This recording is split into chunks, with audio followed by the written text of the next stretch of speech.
আসসালামু আলাইকুম রহমতুল্লাহ। সুপ্রিয় সপ্তম শ্রেণীর শিক্ষার্থীবৃন্দ, আজকে তোমাদের গার্হস্থ্য বিজ্ঞান বই অধ্যায় 4 পরিবার ও সমাজের সদস্য হিসেবে শিশু পৃষ্ঠা 38 থেকে 39 এর উত্তর সম্পর্কে আলোচনা করব। প্রিয় শিক্ষার্থী, চলো শুরু করা যাক। 1 নম্বর বহু নির্বাচনী প্রশ্ন হচ্ছে, আত্মনির্ভরশীল হওয়ার জন্য কিসের প্রয়োজন? আত্মনির্ভরশীল হওয়ার জন্য কিসের প্রয়োজন? উত্তর হচ্ছে একের গ, বছরের পর বছর শিক্ষা। বছরের পর বছর শিক্ষা। 2 নম্বর বহু নির্বাচনী প্রশ্ন হচ্ছে, সমবয়সীদের সাথে মেলামেশার ফলে শিশুর মধ্যে গড়ে ওঠে। উত্তর হচ্ছে 2 এর ঘ, 1, 2, 3। 1 নম্বর হচ্ছে আত্মবিশ্বাস, 2 নম্বর হচ্ছে সহযোগিতার মনোভাব, 3 নম্বর পারস্পরিক শ্রদ্ধাবোধ। নিচের অনুচ্ছেদটি পড়ো এবং 3 ও 4 নং প্রশ্নের উত্তর দাও। রোমা ও কণা 2 বোন, প্রত্যেকে যেন নিজের কাজ নিজে করে, এ ব্যাপারে তাদের মা তাদের উৎসাহিত করেন। রোমা 7ম শ্রেণীর এবং তার বোন কণা 6ষ্ঠ শ্রেণীর ছাত্রী। রোমা প্রায় তার বোনের বই, কাপড় ও বিছানা গুছিয়ে দিয়ে থাকে।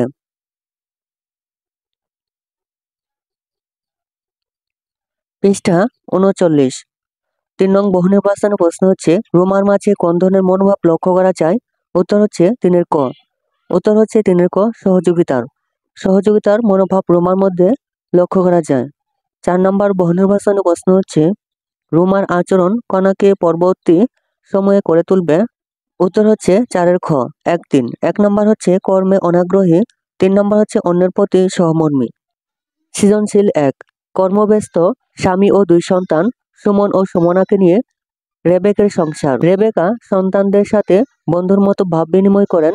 সমবয়সীদের সাথে তাদের সহযোগী মনোভাব তৈরিতে রেবেকা সক্রিয় ভূমিকা রাখেন। সুমন ও সুমনার বাবা শত কর্মব্যস্ততার মধ্যেও তার সন্তানদের সময় দেন ও তাদের বিনোদনের জন্য বিভিন্ন ঐতিহাসিক স্থানে ও পার্কে বেড়াতে নিয়ে যান। ক নং প্রশ্ন হচ্ছে পরিবার কি? খ নং প্রশ্ন হচ্ছে, দেশের সুনাগরিক তৈরিতে সমাজের নিয়মনীতি অনুসরণ প্রয়োজন কেন? গ নং প্রশ্ন হচ্ছে, সন্তানদের প্রতি রেবেকার আচরণ শিশুর কোন ধরনের আচরণ বিকাশে সহায়ক? বুঝে লেখো। ঘ নং প্রশ্ন হচ্ছে, উদ্দীপকে উল্লেখিত পরিবেশ শিশুদের সুস্থ বিকাশের সহায়ক। বক্তব্যটির যথার্থতা মূল্যায়ন করো। প্রিয় শিক্ষার্থী, 1 নং সৃজনশীল প্রশ্নের উত্তর তোমাদের দেখাচ্ছি, তা তোমরা দেখে নিতে পারো। চলো শুরু করা যাক। 1 নং সৃজনশীল প্রশ্নের উত্তর। ক নং প্রশ্ন হচ্ছে, পরিবার কি? ক নং প্রশ্নের উত্তর হচ্ছে, সাধারণত মা বাবা, ভাই বোন এবং আরো অন্যান্য সদস্য একসাথে থাকার যে প্রতিষ্ঠান সেটি হলো পরিবার।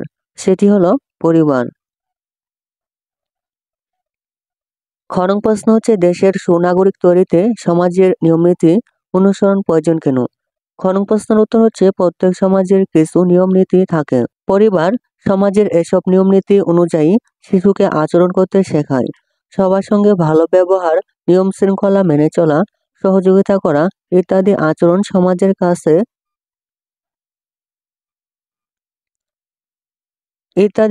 সমাজের কাছে গ্রহণযোগ্য। সঠিক ও গ্রহণযোগ্য আচরণ নিয়ে শিশু বেড়ে উঠলে সমাজ ও দেশের উন্নতি হয়।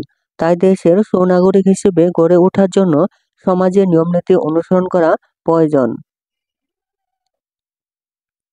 গ নং প্রশ্ন হচ্ছে, সন্তানদের প্রতি রেবেকার আচরণ শিশুর কোন ধরনের আচরণ বিকাশের সহায়ক? বুঝিয়ে লেখো। গ নং প্রশ্নের উত্তর হচ্ছে, সন্তানদের প্রতি রেবেকার আচরণ তাদের সামাজিক বিকাশের সহায়ক। রেবেকা তার সন্তানদের সমবয়সীদের সঙ্গে সহযোগী মনোভাব তৈরিতে সক্রিয় ভূমিকা রাখেন। এর মাধ্যমে শিশুরা গ্রহণযোগ্য সামাজিক আচরণ করতে শেখে এবং তাদের মধ্যে ন্যায় অন্যায় বোধ জাগ্রত হয়। তারা তাদের ধারণার আদান প্রদান, কৃতজ্ঞতা প্রকাশ করা প্রভৃতি শিখে। এছাড়া শিশুরা সহযোগিতা, পরোপকার, সমবেদনা, অংশগ্রহণ, নিঃস্বার্থ হওয়া ইত্যাদি পরিবার থেকেই শিখে। রেবেকা সন্তানদের সঙ্গে বন্ধুর মতো আচরণ করেন। এসব কর্মকাণ্ডের মধ্য দিয়ে রেবেকা তার সন্তানদের সমাজে গ্রহণযোগ্য আচরণ শেখাতে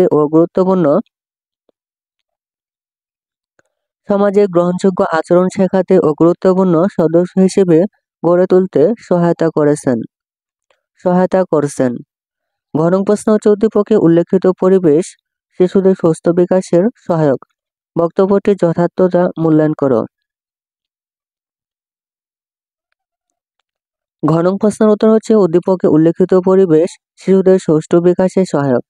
শিশু সব ধরনের বিকাশের প্রথম ও দীর্ঘস্থায়ী কেন্দ্র হলো পরিবার। শিশুর সুষ্ঠু বিকাশের জন্য ভালোবাসাপূর্ণ সহযোগিতাময় পরিবেশ প্রয়োজন। রেবেকা ও তার স্বামী দুই সন্তানকে পর্যাপ্ত সময় দেন এবং বন্ধুর মতো তাদের সঙ্গে মেশেন। তারা সন্তানদের সমবয়সীদের সঙ্গে সহযোগী মনোভাব তৈরিতে সাহায্য করেন। এতে করে সন্তানদের মধ্যে সামাজিক বিকাশ ত্বরান্বিত হয়। তারা পরস্পরকে সহযোগিতা করতে ও নিয়ম মেনে চলতে শেখে। তাছাড়া রেবেকা ও তার স্বামী সন্তানদের সময় দেওয়ার পাশাপাশি বিভিন্ন ঐতিহাসিক স্থানে ও পার্কে বেড়াতে নিয়ে যান। ফলে তাদের আবেগীয় ও মানসিক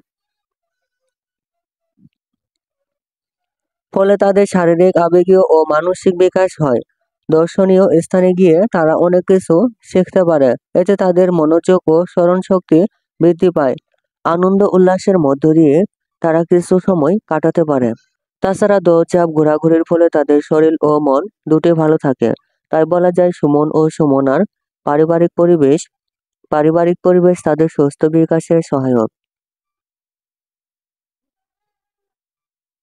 সৃজনশীল ২। সপ্তম শ্রেণীতে পড়ুয়া রনি তার সহপাঠীদের সাথে লেখাপড়ার পাশাপাশি বিভিন্ন বিষয়ে আলোচনা করে। রনি তার বন্ধুদের নিয়ে তার এলাকাকে দূষণমুক্ত করতে সবুজ সংঘ নামে একটি সংঘ তৈরি করেন। রনি ও তার বন্ধুরা এলাকাবাসীর সহযোগিতায় এলাকার ময়লা নির্দিষ্ট জায়গায় ফেলার জন্য কয়েকটি বড় ড্রামের ব্যবস্থা করে। রনি ও তার বন্ধুদের দ্বারা পরিচালিত সবুজ সংঘ এলাকার উন্নয়নের জন্য নানা ধরনের কাজ করে, যা সবার কাছে প্রশংসিত হয়। রনির মা রনিকে এ ব্যাপারে সবসময় উৎসাহ দেন। ক নং প্রশ্ন হচ্ছে শিশুকে সঠিকভাবে পরিচালনার অন্যতম কৌশল কি? খ নং প্রশ্ন হচ্ছে ভাই বোনের মধ্যে বন্ধুত্বপূর্ণ সম্পর্কের প্রয়োজন কেন?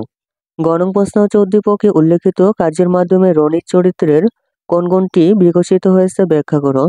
ঘ নং প্রশ্ন হচ্ছে মায়ের উৎসাহ ও ভালো সঙ্গের প্রভাব রনিকে আজ সুপরিচিত করেছে। উদ্দীপকের আলোকে মূল্যায়ন করো। প্রিয় শিক্ষার্থী, সৃজনশীল ২ এর উত্তর তোমাদের দেখাচ্ছি, তা তোমরা দেখে নিতে পারো। চলো শুরু করা যাক। ক নং প্রশ্ন হচ্ছে শিশুকে সঠিকভাবে পরিচালনার অন্যতম কৌশল কি? ক নং প্রশ্নের উত্তর হচ্ছে শিশুকে সঠিকভাবে পরিচালনার অন্যতম কৌশল হলো ইতিবাচক আচরণ করা। ইতিবাচক আচরণ করা।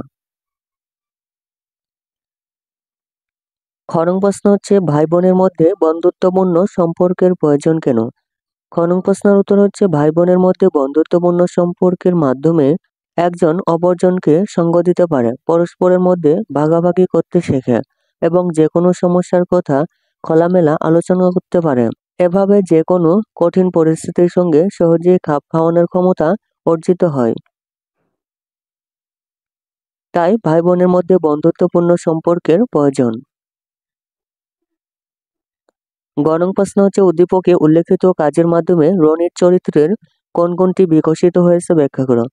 গ নং প্রশ্নের উত্তর হচ্ছে উল্লেখিত কাজের মাধ্যমে রনির চরিত্রে নেতৃত্বদানের গুণটি বিকশিত হয়েছে।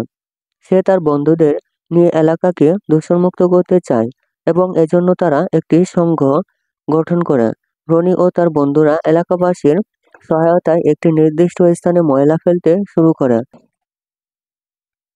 এই ইতিবাচক কাজের মাধ্যমে তারা সকলের প্রশংসা অর্জন করতে সক্ষম হয়। এছাড়া তাদের সামাজিক দক্ষতা, যেমন সহযোগিতা, ধারণার আদান-প্রদান, পরিকল্পনা, ভাষার দক্ষতা, কৃতজ্ঞতা প্রকাশ এবং নেতৃত্বের গুণাবলী ইত্যাদি বিকশিত হয়। তাদের এই কর্মকাণ্ডে অন্যরা উৎসাহিত হচ্ছে এবং এলাকাবাসীও সহযোগিতার হাত বাড়িয়ে দিয়েছে। এভাবেই রনি কাজের মাধ্যমে নেতৃত্বদানের ক্ষমতাটি বিকশিত করতে পেরেছে। ঘ নং প্রশ্ন হচ্ছে মায়ের উৎসাহ ও ভালো সঙ্গের প্রভাব রনিকে আজ সুপরিচিত করেছে। উদ্দীপকের আলোকে মূল্যায়ন করো।